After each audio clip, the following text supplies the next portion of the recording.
ကိုအမတ်တမဲ့မနေနဲ့ငါလုံးနေတာကံနေလုံးနေတာကောင်းတဲ့ကံလားဆိုတဲ့ကံလားသိဖို့လိုတယ်ပေါ့စိတ်ကူးယုံနဲ့တည်းပဲအကုသိုလ်ဖြစ်တာရှိတယ်စိတ်ကူးယုံနဲ့ပဲကုသိုလ်ဖြစ်တာရှိအဲ့ဒါကိုသတိထားဖို့မနောကံဆိုတာအလွန်သိမ်မွေ့တယ်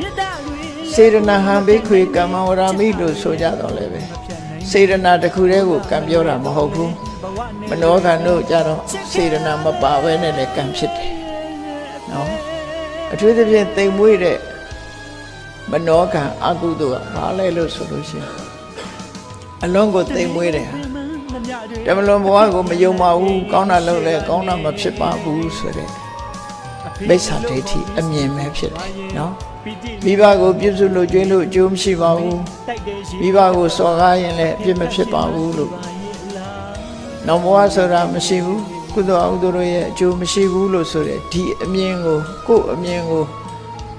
ဒီလက်တွေ့ကြတဲ့အမြင်လို့ထင်ကောင်းထင်နေကြလိမ့်မယ်